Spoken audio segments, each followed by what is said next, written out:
There is a reason why so many thoughtful and capable people wake up each morning feeling they are not living the life they were meant to live. It is not because they lack ambition. It is not because they are lazy. And it is not because they are incapable of greatness. The truth is far quieter and more dangerous. They fall into traps they cannot see. Invisible habits, unconscious beliefs, and subtle patterns of thought that keep them smaller than they could be.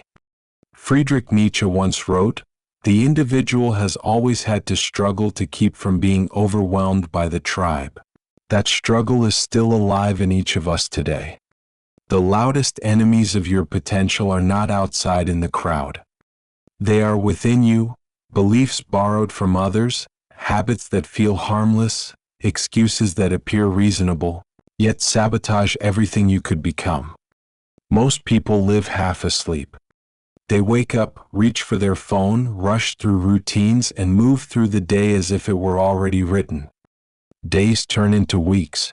Weeks turn into years until one morning they ask themselves, "How did my life become so small?" Nietzsche believed the greatest danger was not failing in grand attempts, but never waking up at all. Potential is not something you stumble upon. It is something you awaken by refusing to follow the script blindly. Ask yourself, when was the last time you made a choice that was truly yours, not your family's, not society's, not your employer's? Carl Jung warned, people will do anything, no matter how absurd, to avoid facing their own soul. That avoidance is the real prison. If you fear judgment or rejection more than stagnation, you spend your life performing instead of living. Your worth becomes dependent on the crowd's reaction rather than the fire of your own truth. This is how dreams die. Not through loud failure, but through quiet self-sabotage. You shrink to fit the mold, you silence yourself before anyone else can, and your potential withers in the space between what you want and what you dare to pursue. Nietzsche also wrote, "The surest way to corrupt a youth is to instruct him to hold in higher esteem those who think alike than those who think differently.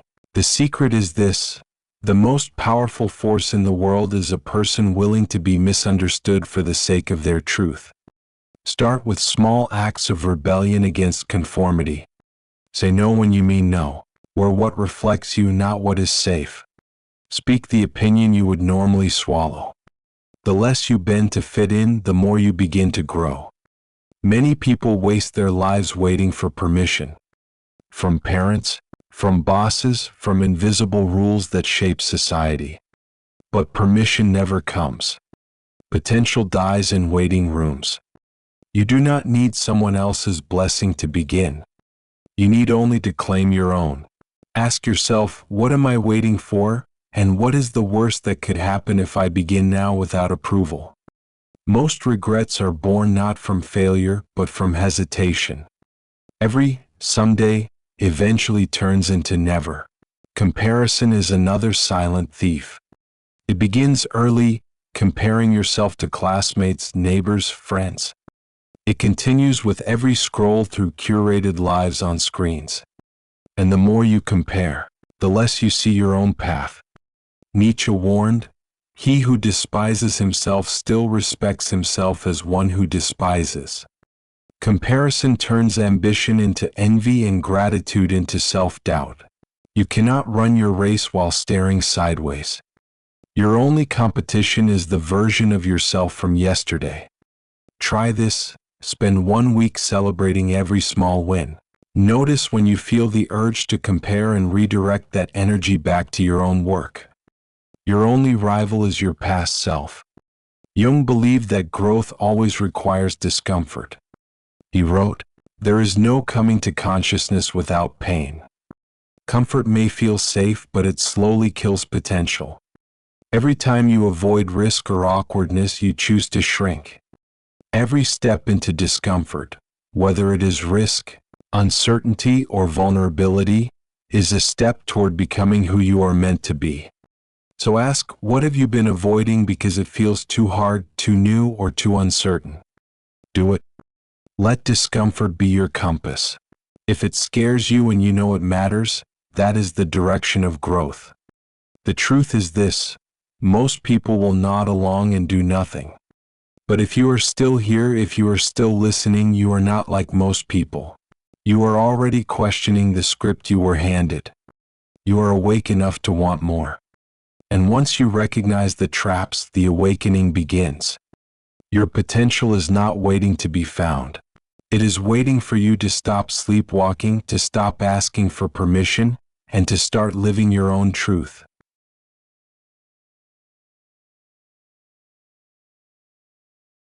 The greatest dangers to your potential are rarely dramatic. They do not come as sudden disasters or obvious enemies. They arrive quietly, dressed as comfort, disguised as logic, and justified as just being realistic. Carl Jung wrote, "Until you make the unconscious conscious, it will direct your life and you will call it fate." That is exactly how these traps work. You do not recognize them as traps. You call them habits, circumstances, or simply the way life is. But in truth, they are patterns of self-sabotage that steal years without you noticing. The first trap is distraction. You wake up with intentions, but by nightfall you wonder where the day went. An endless scroll, a meaningless conversation, a task that felt urgent but achieved nothing. Each small distraction feels harmless, but they add up to a life that never touches its deeper goals. The second trap is perfectionism. You tell yourself you cannot begin until you are fully ready, fully skilled, fully prepared. But readiness never arrives. As long as you wait for perfect conditions, you postpone your own life. Perfectionism pretends to be discipline, but in truth it is fear in disguise. Nietzsche once observed, "He who has a why to live can bear almost any how." But if your why is buried under fear of failure, your how will paralyze you. Perfectionism convinces you that safety lies in delay, when in fact delay is the slowest form of failure. The third trap is comparison. From childhood we are taught to measure ourselves against others. Grades, achievements, possessions. Life becomes a scoreboard. But comparison poisons ambition, turning it into envy or despair. When you measure yourself only against others, you forget the one measure that matters. Are you further along than yesterday? The fourth trap is approval. You silence yourself to avoid rejection. You shape your choices to earn applause. Slowly, your life becomes a performance for others instead of a path for yourself. And the tragedy is this: even when you win approval, it never fills the emptiness inside. Jung reminded us, the privilege of a lifetime is to become who you truly are. But you cannot become yourself if every decision is filtered through other people's expectations. Approval is a cage built from smiles and compliments, but it is still a cage. The fifth trap is comfort. It feels safe, familiar, predictable. But comfort has a hidden cost. It keeps you from growth. Every breakthrough begins in discomfort. Every transformation requires stepping into risk. Comfort is not peace. It is stagnation wearing a friendly face. Marcus Aurelius once wrote, "It is not death that a man should fear, but he should fear never beginning to live." Living begins the moment you step out of comfort into the unknown. Staying safe may protect you, but it also prevents you from ever touching your potential. These traps share one thing: they whisper instead of shout. They convince you there is no rush, no urgency, that tomorrow is always available. But tomorrow turns into years. And years turn into regret. So how do you escape? First, by recognition. You cannot fight what you refuse to name.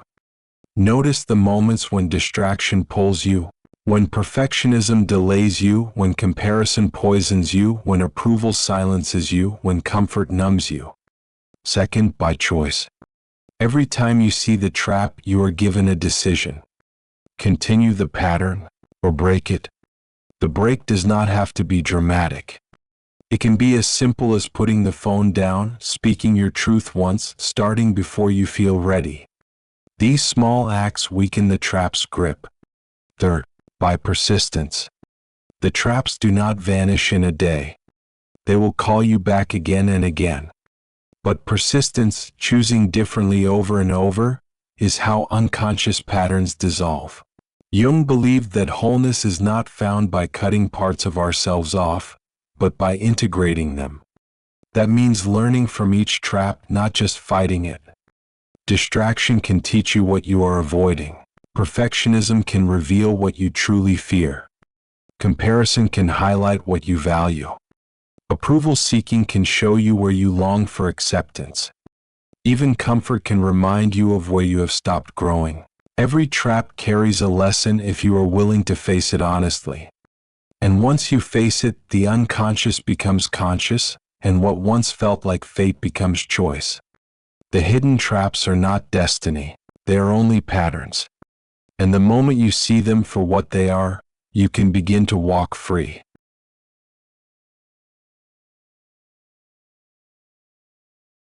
Awareness is the beginning of change, but it is not change itself. You can spend years analyzing your patterns, identifying your fears, and mapping your shadow, yet remain stuck in the same place. Knowledge without action is just another trap, one that convinces you that understanding is enough. Carl Jung wrote, "You are what you do, not what you say you'll do." The shadow may reveal itself in your insights, but transformation only happens in your actions. Awareness shines the light, but it is your choice that moves your life forward. Think about the times you told yourself you had figured it out. You read the book, attended the seminar, had the breakthrough moment. You felt clear, inspired, almost unstoppable. And yet weeks later, nothing had changed. The reason is simple: you confused clarity for change. Awareness opened the door, but you never walked through it. Nietzsche once said, "The thought of suicide is a great consolation. By means of it one gets through many a dark night." This was his way of showing that the awareness of choice itself changes how we live. The same is true of personal growth. The realization that you have a choice gives relief, but the act of choosing gives transformation. So how do you turn awareness into power? You begin with small, deliberate steps. The ego loves grand declarations, but the shadow fears small, consistent action. It is easy to say you will change your entire life tomorrow. It is harder and far more powerful to change one moment today. Take the project you have been postponing. Do one piece of it now. Take the conversation you have been avoiding. Speak one sentence of honesty today. Do not wait for perfect readiness. The shadow cannot argue with small, undeniable proof. Marcus Aurelius once wrote, "Waste no more time arguing what a good man should be. Be one." Do not waste time defining who you want to be endlessly. Show yourself who you are by what you do today. Jung believed that individuation, the process of becoming whole, comes through integration, not avoidance. Every time you act in alignment with your deeper truth, you integrate a part of yourself. Every time you avoid action, you split further from who you are. Consistency is the true alchemy. One honest act each day weakens the shadow's grip. One moment of courage builds a habit of strength.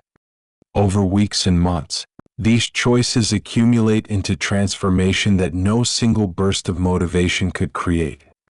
But persistence also requires compassion.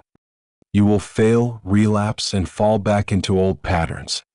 The shadow will whisper, "See, you can't change." But failure is not the end, it is proof you are in the arena. Each time you return, you reclaim power. Jung reminded us, "I am not what happened to me, I am what I choose to become." You are not defined by yesterday's choices, but by today's actions. Every moment offers a chance to choose again, to act differently, to move closer to wholeness. The difference between the dreamer and the transformed is not knowledge, but persistence. It is the refusal to let awareness remain abstract. It is the courage to embody insight in action again and again. So remember this: Awareness opens the door, but only action walks you through. And every small, deliberate act is a declaration to yourself and to the world. I will not be ruled by my shadow. I will define myself by what I choose to do.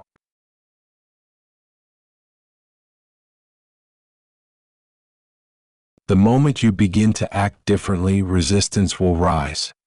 Not just from within, through the whispers of your shadow, but from the world around you.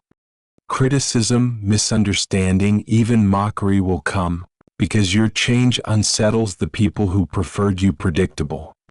Carl Jung wrote, "The greatest burden a child must bear is the unlived life of the parents." Much of the criticism you hear is not really about you. It is about others' disappointments, fears, and regrets.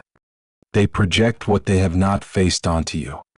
If you are not careful, you will mistake their projections for truth and begin to carry weights that never belonged to you. Nietzsche once said, "And those who were seen dancing were thought to be insane by those who could not hear the music." The same happens every time you step into growth. People who cannot hear your rhythm will call you reckless, arrogant, or unrealistic. But their confusion is not your weakness, it is their limitation. Criticism is inevitable. The only question is how you respond. If you crumble, you reinforce the shadow's lie that you are not strong enough. If you defend frantically, you signal insecurity and give your critics power. But if you remain grounded, calm, and unshaken, you turn their words into noise that cannot touch you. Jung reminded us that individuation, the process of becoming whole, requires tolerating disapproval. You cannot live authentically and be universally accepted at the same time. Every honest step forward will unsettle someone. Your task is not to be liked, but to be true. Think about the last time someone criticized you. Did it sting more because of what they said, or because a part of you feared they were right? Criticism hurts most when it echoes a shadow you have not yet faced. But when you own your shadow, their words lose their bite. They can only point to wounds you already know, and wounds you have already begun to heal. Philosopher Seneca once said, "He who is brave is free." Freedom comes not from silence of critics, but from courage in the face of them. When you know who you are, their words cannot bind you. When you respect yourself, external approval becomes optional. The shadow thrives on external noise. It uses others' doubts to amplify your own. But the more you practice stillness, the more you realize that criticism is just an echo. It reflects their fears, not your truth. This does not mean you must ignore all feedback. Wisdom comes in distinguishing between critique that reveals blind spots and criticism that seeks to diminish you. The first can guide you. The second can be discarded. Your power lies in choosing which to accept and which to release. Marcus Aurelius once wrote, "If you are distressed by anything external, the pain is not due to the thing itself, but to your estimate of it." Criticism only wounds you when you grant it authority. Withdraw that authority and the words collapse into air. The strongest presence is not the one who silences every critic, but the one who no longer needs to. You show your strength not by shouting louder, but by standing calm while others lose their balance. Over time, your steadiness speaks louder than their noise. So remember this. Criticism will come, misunderstanding will follow, and disapproval will echo. But your task is not to erase it, it is to remain unmoved by it. The one who can act despite judgment carries a power no critic can touch.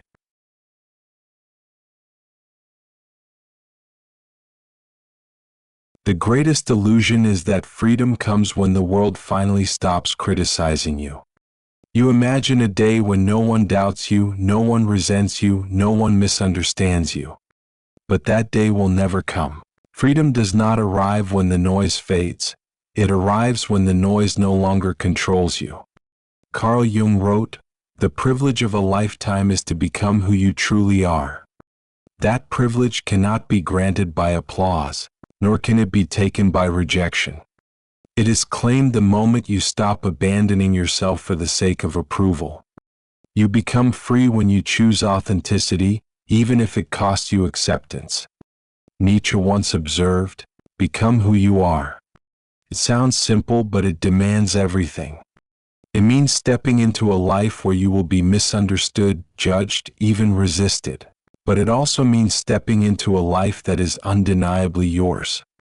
To live fully is not to escape the shadow, but to integrate it. The shadow never disappears, it walks with you always.